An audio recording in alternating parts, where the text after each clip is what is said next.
Olá, meu nome é Rodrigo Goldschmidt, eu sou professor e pesquisador da UNESCO, pós-doutor em Direito pela PUC do Rio Grande do Sul e doutor em Direito pela UFSC. A videoaula de hoje vai versar sobre os clássicos princípios do direito do trabalho, em especial o princípio da irredutibilidade salarial, o princípio da autodeterminação coletiva e o princípio da boa-fé. E para fundamentar a aula, nós oferecemos as seguintes obras: Princípios do Direito do Trabalho, de Américo Pla Rodrigues, disponível no Brasil pela editora LTR, a obra de minha autoria, chamada Flexibilização dos Direitos Trabalhistas, em especial o capítulo 2º, que fala sobre base principiológica do direito do trabalho, também editora LTR. E, por fim, o livro da professora Carmen Camino, Direito Individual do Trabalho, pela editora Síntese.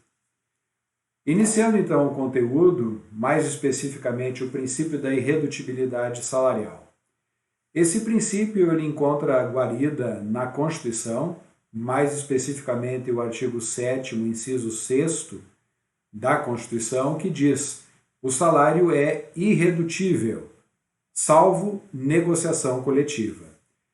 O princípio da irredutibilidade ele vem desde o Tratado de Versalhes, que determina uma certa proteção ao salário do trabalhador, fixando ali um patamar mínimo de ganho mensal para que o trabalhador possa manter uma vida minimamente digna para si e para a sua família. Essa preocupação perpassa pela legislação constitucional e infraconstitucional até os dias atuais, porque tem a ver, inclusive, com um mercado, uma economia minimamente desenvolvida, pujante, que precisa justamente de renda para que ela possa girar as suas engrenagens, para que possa haver consumo de bens e serviços. Então, proteger o salário do trabalhador, dar garantias de um ganho mínimo e irredutível é algo salutar, importante e que favorece a todos, não só o trabalhador, como a comunidade e o próprio Estado arrecadador, o próprio Estado que precisa de recursos para poder prestar os seus serviços básicos. Tá? Então, via de regra, o salário do trabalhador, fixado em lei, que pode ser o salário mínimo nacional ou regional, ou fixado no piso salarial negociado, através de acordo coletivo ou convenção coletiva, são patamares que, uma vez fixados, abaixo deles não podem ser praticados, ou seja, não podem ser reduzidos.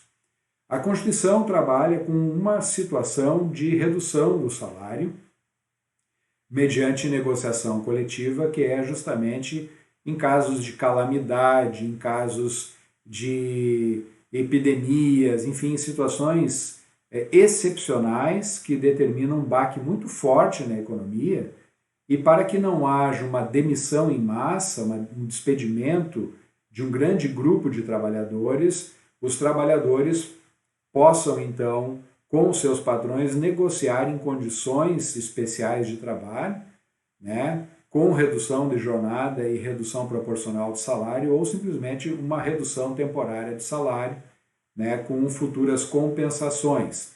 Essa possibilidade negocial hoje tem expressa previsão no artigo 611-A da CLT, introduzido pela reforma trabalhista de 2017.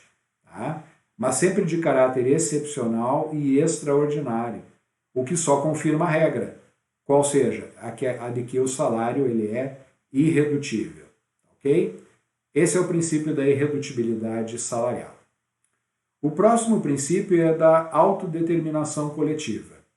De acordo com Carmen Camino, o direito do trabalho ele surgiu por por um movimento ascendente, uma manifestação coletiva dos trabalhadores, ainda na época da Revolução Industrial, onde, cansados de sofrer injustiças, ter condições de trabalho aviltantes, os trabalhadores organizados na coletividade resolveram reivindicar, né, a produção de normas de proteção e uma melhor qualidade de vida, certo? Então, daí surgiu essa ideia da autodeterminação coletiva, ou seja, os trabalhadores coletivamente organizados requerer ou pedir melhores condições de trabalho, né?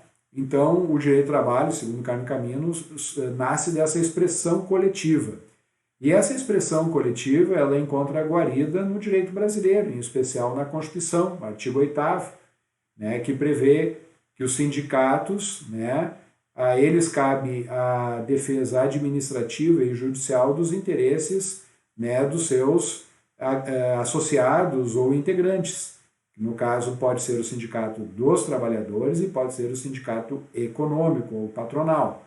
Mas, especificamente, os trabalhadores, né, nós temos aqui a figura do seu sindicato como pessoas que têm, como um ente, melhor dizendo, que tem personalidade jurídica e, em nome próprio, pode requerer direitos de terceiros, no caso dos trabalhadores, tanto na esfera administrativa quanto na judicial. Então, aí está a autodeterminação coletiva, né? A possibilidade de reivindicação.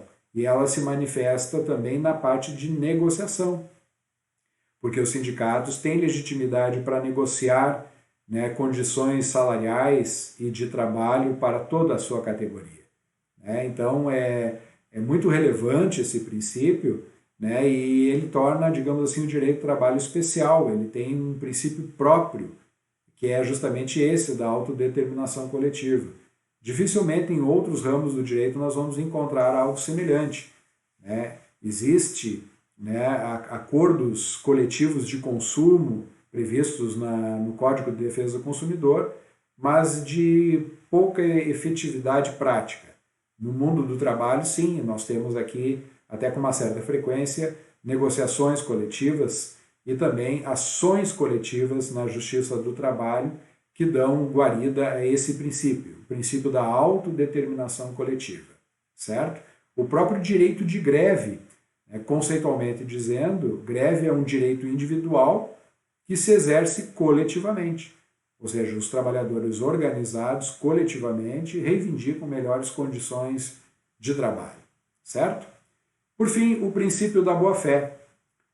A boa-fé, ela tem uma vertente subjetiva e uma vertente objetiva. A subjetiva é justamente aquela em que as partes têm que tratar mutuamente com lealdade, né, com clareza, sem esconder os fatos, né? Aí está a boa-fé subjetiva, uma lealdade, né? No direito do trabalho, alguns autores, digamos assim, identificam a boa-fé como a cooperação, né? Como sendo sinônimos.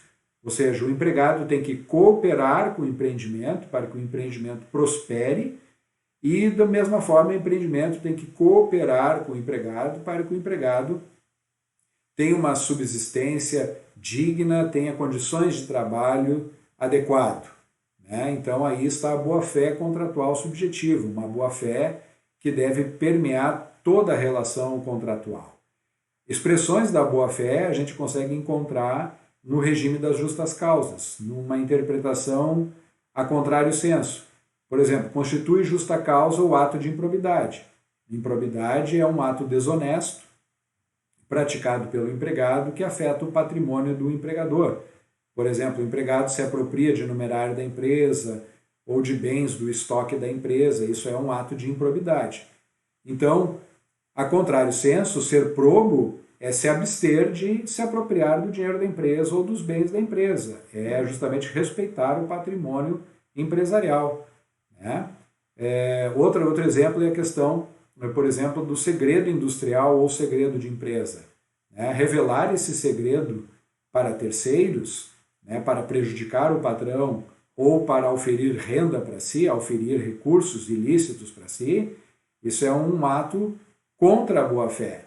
Agir de boa-fé é manter-se em sigilo, né, fazer um pacto de confidencialidade para com a sua empresa, né? Para que ela fique protegida da concorrência. Né? Então aí a gente consegue ver a personificação desse princípio, o princípio da boa-fé, na sua vertente subjetiva. Na vertente objetiva, a boa-fé são padrões de condutas que são de se esperar tanto do padrão quanto do empregado, e não precisam estar expressamente pactuadas para que sejam observadas. Por exemplo, um empregado que pega o seu carro, estaciona ele, né, no pátio da empresa e vai trabalhar, ele tem uma justa expectativa, decorrente da boa-fé objetiva do contrato, de, ao sair do seu expediente, encontrar o carro no estacionamento e ir em segurança para sua casa. Se porventura o seu veículo, ao longo do tempo que ele ficou realizando jornada, ele venha a ser furtado ou danificado, né, o empregado, em virtude da boa-fé contratual, da boa-fé objetiva, ele tem uma ação de reparação de danos contra o seu empregador, porque o empregador tem que manter a segurança, né, do seu estabelecimento, das áreas que compõem o seu estabelecimento, uma segurança ao trabalhador. Esse é um exemplo de boa-fé objetiva dentro das relações contratuais. Certo? Era isso. Obrigado pela atenção, fiquem bem e façam o bem.